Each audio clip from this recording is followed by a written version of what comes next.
One of the more popular ways of customizing is a paint job.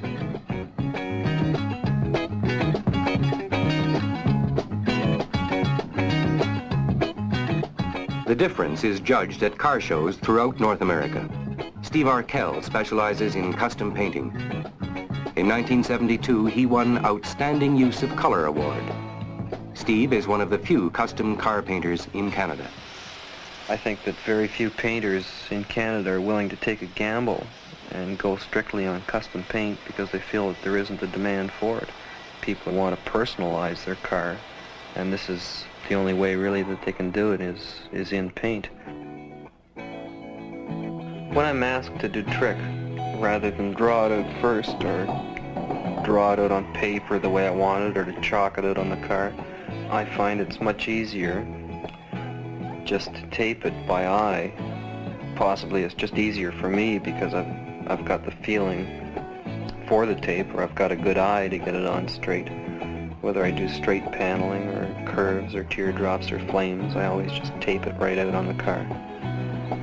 And usually the first time I put it down, that's the way it stays. With the advances that have come in paint in the last 10 years, most of your paints now are acrylic lacquers, which dry almost instantly.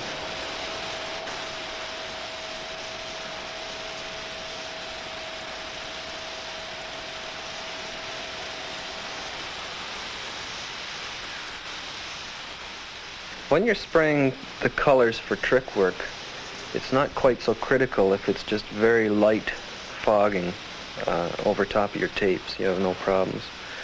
When you want to get a very deep, rich color, it becomes critical of the timing when you take off your tapes. If you pull them too soon, you'll find that the paint that you've just sprayed on tends to peel away with the tapes. If you leave it on too long, it becomes too brittle and tends to crack off with the tapes. Just through experience, you can judge when the paint is to the right strength, that you can take your tapes off and you won't run into any problems with it pulling or peeling.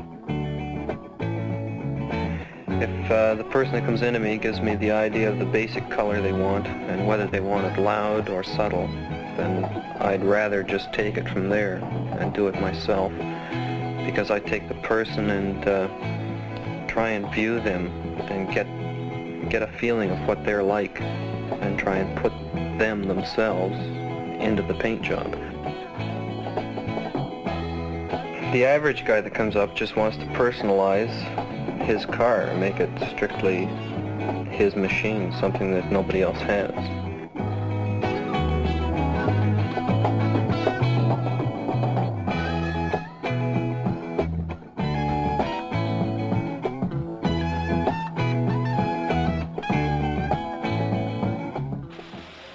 I try to work the colors through in some type of a scheme to make them flow from one color to another. If the person wants a lot of colors on it, then I take one basic idea or one basic color and to try and bring them all together, to join them all together. When I first started into the custom paint, I got all the magazines and car books that I could get my hands on to see what other painters were doing and to get my ideas and to try and keep up with other painters. Once I'd gotten a basic knowledge of it and how it was done, I found that ideas started to come to my own head now rather than refer to books or customers' suggestions or anything else. I just put my own ideas down onto the paint just the way I feel that day. A lot of the custom paint is discovered actually by accident. Lace painting, which was in quite a while ago, was found when somebody left a pair of girls' lace panties lying on a workbench. When they picked them up at the end of the day, the overspray from the day's work had left all the lace effect on the bench, and it came in real big after that.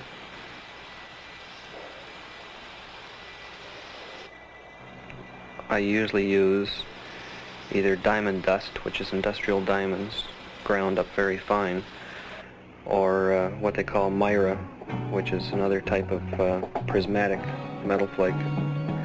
Just add a little sparkle to the car so that when you move around it, rather than straight colors and straight pearls, you get a slight sparkle effect.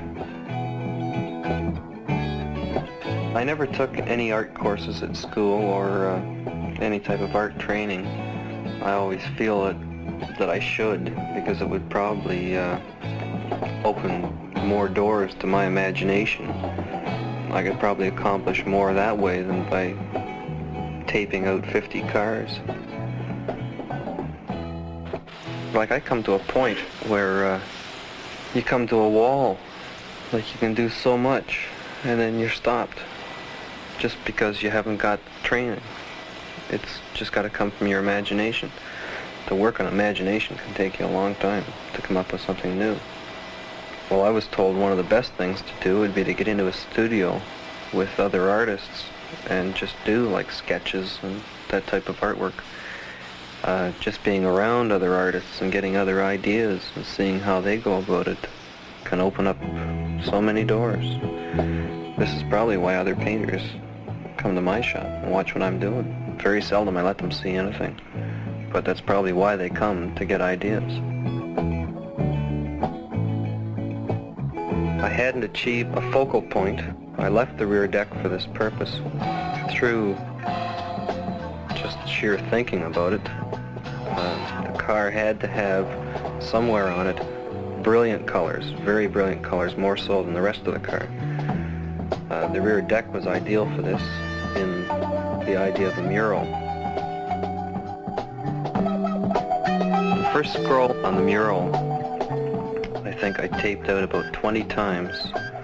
The night before, I drew out on a piece of paper about 50 of them. The morning before I started, I drew out about another 20, just trying to get it to flow properly the way a ribbon would if you were to scroll a ribbon around. It took a long time just to get the first one right, but as soon as you've got the first one, the rest of them just all fall on.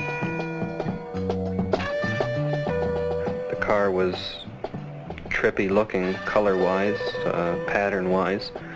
Rather than do a straight type scene on it, a natural type of scene, I thought that something more outlandish would bring the car together and give it a complete center.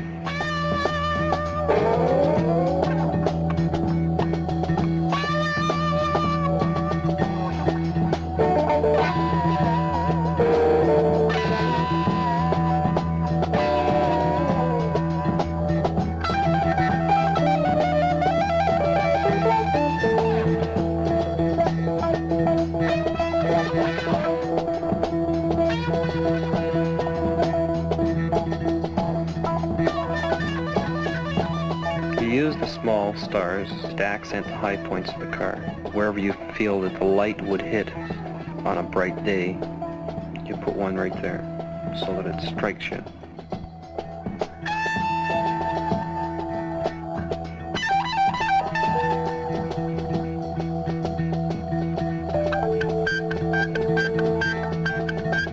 I usually sign my name on the car the same way as an artist would sign a painting. I feel that I've put myself into the car. I should let people know that it was me that did it. I'm proud of the car, so I put my name on it. I've found now that a lot of people don't have the money to spend, but I'll still give them a job that's well worth more than they've spent because it pleases me to do it. To have a truly individual car can cost a lot of money. The $2,000 Paul Marshall paid for his paint job represents a total investment of $18,000 in his car. Paul feels the amount was well worth it. It distinguishes what type of car it is. It's something that you've created and, thoughts and ideas with. To win an award with a car, no matter how much money you put into it, it still gives you a thrill. All the work's worth it.